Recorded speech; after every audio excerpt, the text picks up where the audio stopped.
Slušaj sad ovo. Zvuči poznato, zar ne? To je današnja Formula 1. Tiha, teška i kompjuterizovana. A poslušaj sad ovo. Taj zvuk odzvanja u grudima, ježi kožu i miriše na pravo trkanje.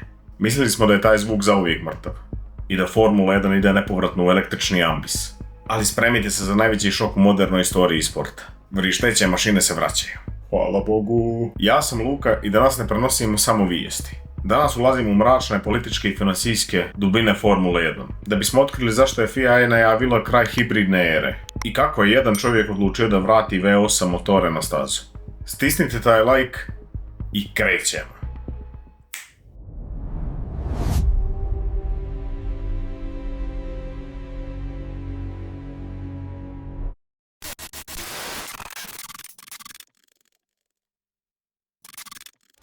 Sve se desilo ovog vikenda u Majamiju.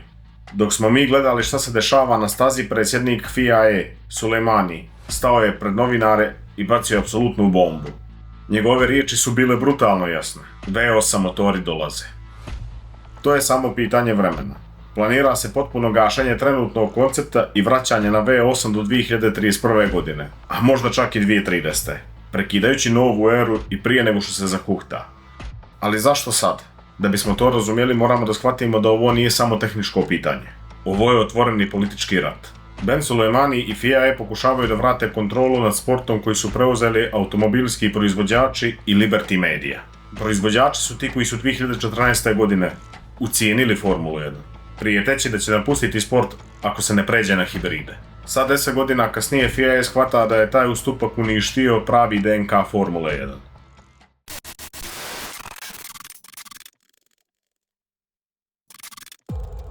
Zašto F1 želi da bacaju đubre milijarde dolara uloženih u hibridnu tehnologiju? Zato što su bolidi postali neupotrebljivi traktori, a problem je mnogo veći od baterije. To je takozvani domino efekat težine. Bolidi iz ere V10 i V8 bili su teški oko 600 kg. Današnji bolidi sa vozačima zajedno teže oko 800 kg. Ali pazi ovo, hibridni sistem sam po sebi ne teži 200 kg. Problem je što velika baterija zahtijeva masivne sisteme za hlađenje. Ti sistemi zahtijevaju duže međusobno rastojanje. Litijumske baterije su zapaljive, pa šasija mora imati teške ojačane sigurnosne ćelije. Kad dobijete teži i duži bolid, morate staviti masivnije kočnice da bi se on uopšte zaustavio.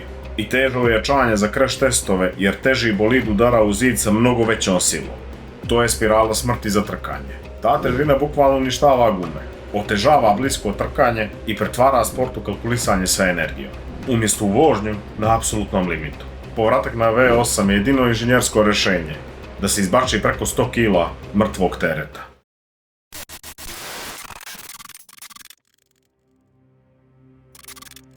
Tu dolazimo do onoga o čemu u padoku niko ne želi da priča.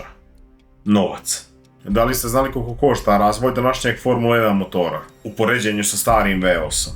U eri V8 motora nezavisni timovi su mogli da kupe vrhunski motor za oko 8 miliona dolara po sezoni. Danas V6 turbo hibridni paketi koštaju astronomsko bogatstvo, a razvoj troškova za proizvođače mjere se u milijardama.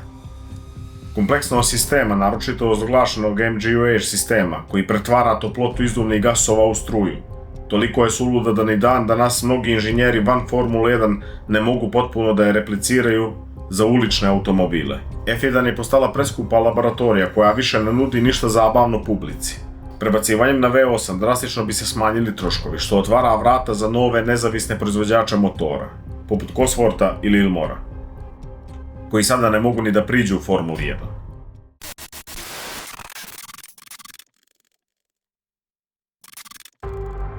I naravno odmah se poteže karta ekologije. Do sad su nam govorili kako motori moraju biti hibridni da bi spasili planetu, ali evo gdje leži najveća zabluda. Motori u Formuli 1 čine manje od 1% karbonskog otiska u cijelom šampionatu. Ostalih 99% odlazi na logistiku, letove teretnih aviona i prevoz opreme širom svijeta. Rješenje za taj 1% više nije struja, već 100% održivo sintetičko gorivo. Kompanije poput Armaka već uveliko razvijaju goriva iz laboratorije koje ne koriste fosilne izvore. Kada ta goriva postanu standard, motor sa unutrašnjim sagorijevanjem tehnički postaje karbonski neutralan. Sa ovim sintetičkim gorivom F1 više nema nikakve izgovore da vuče ogromne baterije. Zato FIA predstavlja koncept takozvanog megamotora. Benzinski V8 bi proizvodio oko 800 konjskih snaga, dok bi elektrifikacija bila svedena na apsolutni minimum. Samo onoliko koliko je potrebno da se prebaci magična cifra od 1000 konja. Čisto zbog performansi, a ne zbog lažne ekološke slike.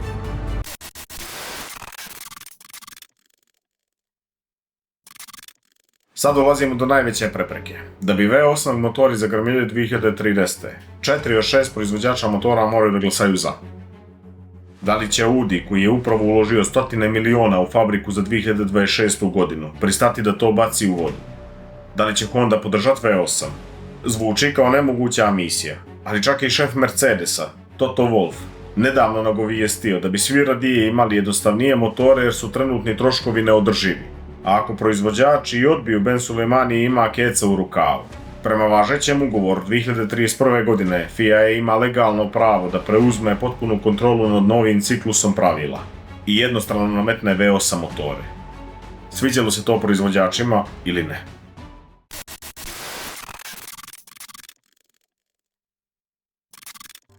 I za kraj, hajde da zaboravimo na politiku i pravila na papiru. Šta ovaj povratak V8 motora zapravo znači za nas? Moje predviđenje će ovo potpuno promijeniti DNK modernog vozača. Zamislite grid 2030. godine. Bolidi su kraći za preko metar i lakši za 150 kg. Kad vozač pritisne kočnicu, on više ne mora da razmišlja o balansu kompjuterskog sistema. Imaće suvi mehanički osjećaj pod nogama. Moći će da koči stravično kasno. Zbog drastičnog pada težine, Pirelli će moći konačno da napravi gume koje se ne pregrijavaju posle 2 brza kruga. Umjesto današnjeg šteđenja gledat ćemo šprint trkanja od starta do cilja. Ali ono što je najbitnije, ova pravila će definitivno odvojiti prave gladiatore od onih inženjerskih trkača. Današnja Formula 1 previše nagrađuje vozače koji su dobri menadžeri sistema. Povratak na surovu mašinu od 1000 konja znači da će se ponovo cijeniti čisti instinkt i brutalna kontrola gasa. Trkanje će opet postati umjetnost, a ne partija šaha sa softverom u garaži. Pred nama je istorijska prekretnica. Ili će Formula 1 nastaviti putem kompjuterizovanih hibrida, ili će napraviti najhrabriji korak unazad kako bi spasilo svoju budućnost. Povratak V8 motora bi bilo definitivno najveća pobjeda navijača. Zanima me šta vi mislite o ovoj istrazi. Da li je povratak na V8 najbolji spas za Formulu 1? Pišite mi u komentarima, odgovaram svima. Ako vam se svidio video, udarite like, pretplatite se i tako ćete podržati rad Luka Media kanala. Također imate join dugme i super thanks. Vaša podrška bi mi mnogo značila da mogu da nastavim da radim još više ovakvog sadržaja i da ga izbačam češće i kvalitetnije. A mi se vidimo uskoro u sljedećem videu. Pozdrav!